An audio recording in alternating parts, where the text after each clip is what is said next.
Welcome people, welcome back to my channel. Happy Mother's Day to all who celebrate mothers alive or not alive. Happy Mother's Day to y'all. Now, imagine Harry's mightiest angel chosen by God to send to the heart of hell, and the world itself tremble.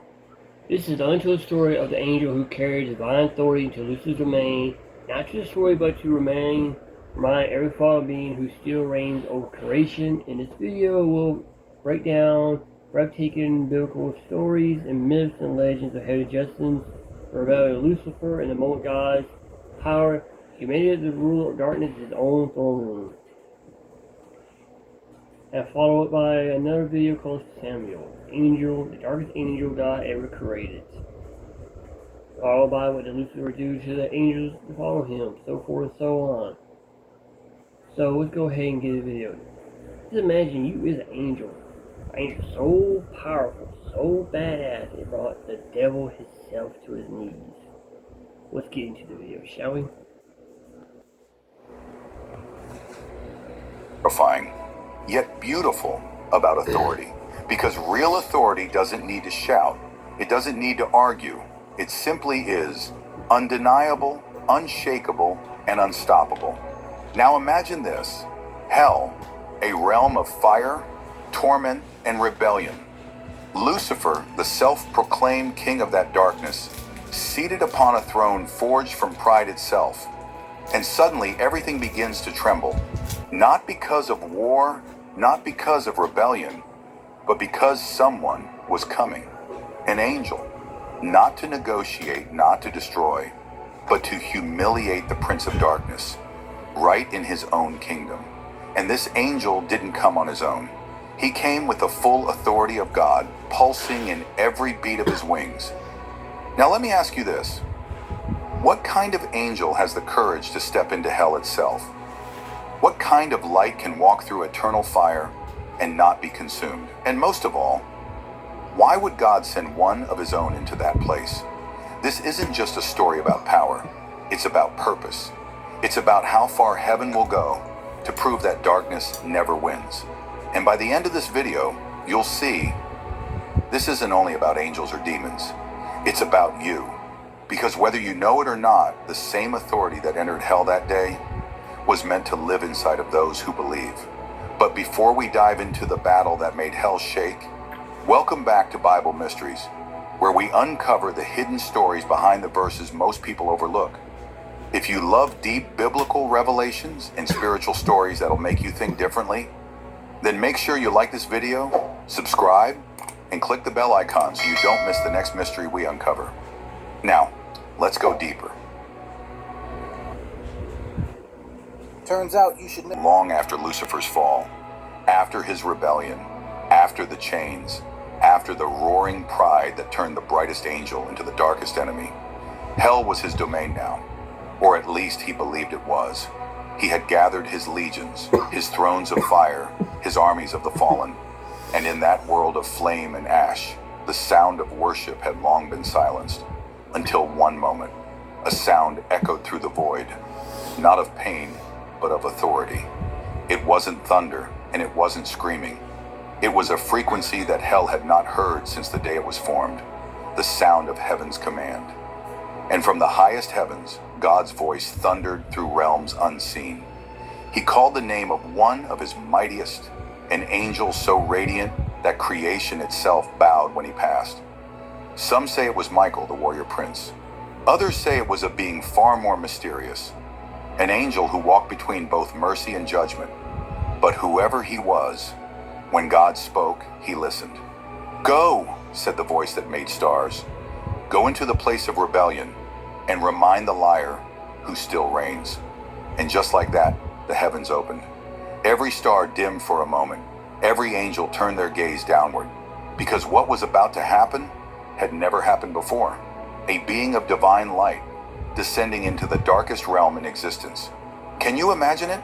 The sky of heaven folding open like fabric, light cascading downward like waterfalls of gold, and through it, a single figure emerging, his armor glowing brighter than the sun, his wings streaked with fire and lightning. Not trembling, not hesitant, but calm. Because when you carry the authority of God, you don't fear the shadows fear you. When his feet touched the borders of hell, the flames bent away. The screams of the damned went silent. The air itself became heavy, as if hell remembered the one power it could never escape, the presence of the Almighty. And deep in his throne, Lucifer opened his eyes. He knew that sound, that pressure in the air, that holiness that burned him like acid. He rose, and for the first time in millennia, the king of pride felt something he hadn't felt since he was thrown out of heaven. Fear. Tell me something. What happens when darkness realizes that light still remembers where it lives? What happens when rebellion meets obedience face to face? That's what we're about to find out. Because this wasn't just a visit. This was a confrontation, a divine reminder that no matter how far he fell, Lucifer was still, and would always be, under authority. When the angel descended into the depths, even hell itself seemed to hold its breath. It was not the kind of entrance made for spectacle. It was slow, deliberate, and absolute. Every shadow recoiled as his light pierced the darkness. The flames that once roared in pride bent away like fearful creatures. The very air grew heavy with the weight of authority that didn't belong there, yet commanded everything it touched. No song had ever been sung in that realm. No praise had ever risen, and yet at that moment, something like worship rippled through the atmosphere. Not from reverence, but from recognition. Even the fallen could sense it. The presence that once dwelled in heaven had returned, not as an equal, but as a reminder. The angel moved through hell's gates without force. They simply opened at his presence, as though the metal itself remembered its creator and refused to resist his servant. Beyond them stretched an empire of ruin, mountains made of ash, rivers of molten sorrow, and a horizon that bled with eternal flame. It was the world pride had built for itself, and at its center stood a throne, carved from rebellion, veiled in smoke, shadowed by hatred that once glimmered with light. Lucifer sat there, as he always had, a king without a crown that heaven would recognize. Around him were the remnants of his glory, spirits once radiant, now twisted beyond recognition. The angel did not look at them. He didn't have to. Every presence in that realm could already feel that they were seen, not by sight, but by authority, and they trembled. The tension of that moment was beyond words. Light and darkness had met before, but never like this. This was not war. It was judgment. It was the weight of divine remembrance pressing down on everything that had forgotten who God was. Lucifer's throne began to quake. The stones beneath it cracked as the atmosphere of heaven began to saturate the air. The balance of hell started to shift. Every vibration, every echo, every ember reminded the fallen what true dominion felt like. There was no battle cry, no sword raised, only silence. And in that silence, Lucifer's power began to wither. Humiliation for the proud isn't always about defeat. It's about exposure. The unbearable moment when everything you've claimed to be is stripped bare before truth itself. That was what filled hell that day. The angel had not come to destroy. He had come to reveal. Every realm knows its master. Even in rebellion, creation cannot forget its maker. The fires dimmed. The air grew still. The illusions of power faded like smoke dissolving in sunlight. Lucifer's throne, built on pride, could not withstand the weight of divine remembrance. For a brief, eternal moment, hell bowed, not by choice, but by truth. And in that moment, the greatest humiliation unfolded. The being who once carried light now cowered before it. The angel did not gloat, did not speak, did not threaten. He stood as a living proclamation that God's reign extends everywhere, even in the pit where rebellion thinks it hides. Every flicker of his light reminded the damned that authority is not given. It is inherent to the one who made all things. And though no words were exchanged, the message was clear. Hell is not beyond reach. Darkness is not beyond rule. And even the fallen prince must yield when divine authority enters the room. Now pause for a moment and think about that. If the presence of one obedient servant could silence the kingdom of darkness, what could the presence of God's Spirit do through you, right where you are? How many battles are you afraid to face, forgetting that authority doesn't come from shouting, it comes from being sent? Because when heaven sends you, hell remembers who commands you. That's not arrogance, that's truth. And in that truth, hell's throne trembled. Before Merit America, Amy was struggling financially as a single parent. She worked as a truck operator, and like 53 million other Americans, felt stuck in low-wage work with no way to move up. Merit America, a national nonprofit, helped her build new professional skills and technical expertise, all from home without sacrificing time with her daughter. 5 years later, Amy's tripled her salary, and she's got a career journey she's proud of. Change your story with Merit America. There are moments in eternity when even the shadows learn to listen. This was one of them. As the angel stood within that burning realm, the radiance of heaven pulsed through the darkness like a heartbeat. Hell had always been loud, filled with cries, hatred, and the endless noise of torment. But now every sound was gone.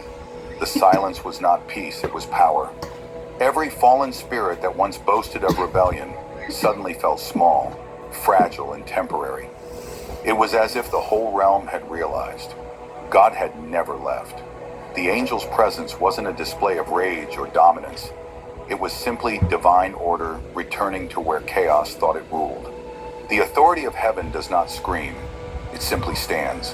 And when it stands, everything else must bow. The foundations of hell began to shift. Flames flickered and dimmed.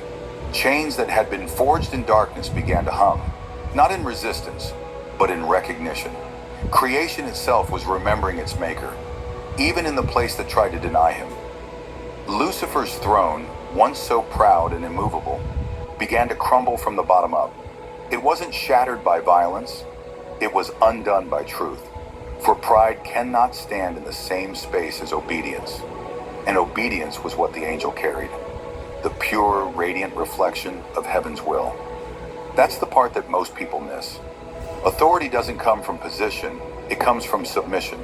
Even in heaven, angels don't act on their own. They move only when God commands. And that's why this angel's presence alone was enough to humiliate Lucifer. He was a living reminder of what the devil had lost. The power that comes from obedience. Hell trembled, not because it feared destruction, but because it remembered. It remembered what light once felt like before rebellion turned it to ruin. It remembered the music that used to echo through its leader's wings before pride made him fall. And in that remembering, hell bowed, not to the angel, but to the God who sent him. The confrontation wasn't physical, it was spiritual, an invisible collision between what was lost and what still is. Lucifer's pride met heaven's purity, and there was no contest. Every lie he had built his throne upon, every illusion of power, melted under the weight of the truth that had entered his kingdom. It wasn't the fire that burned him this time, it was remembrance. And that's the cruelest form of defeat for pride, to be forced to face what you once were. The angel did not need to speak because his silence was a sermon. It declared everything that mattered, that God's authority is not limited by place, distance, or rebellion. That light is not afraid of darkness. Darkness is afraid of light. That even in hell, God is still sovereign. There is something deeply humbling about that thought, isn't there?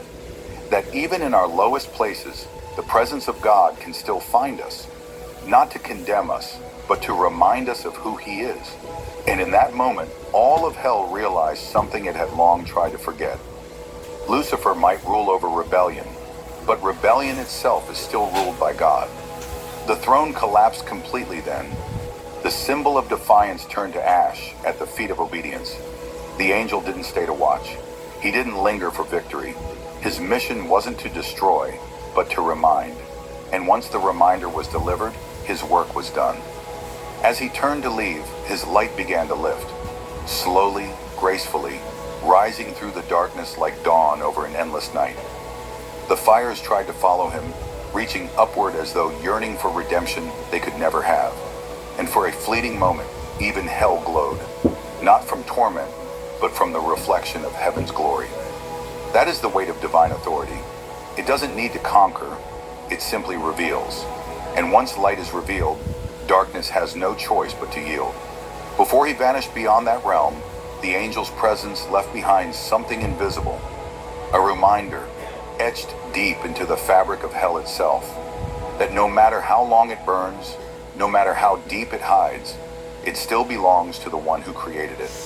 And when that presence was gone, hell exhaled again, but not in relief, in shame, because once more, it had been reminded of its defeat. Now think about that.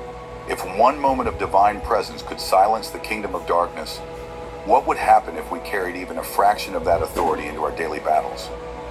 How many of your fears would bow, not because you shouted louder, but because you finally remembered who sent you? Hell doesn't fear you, it fears what you carry. And when that authority walks into a room, every lie, every fear, every shadow knows it's over. That's what the angel carried into hell that day. And that's what God wants you to carry wherever darkness tries to reign.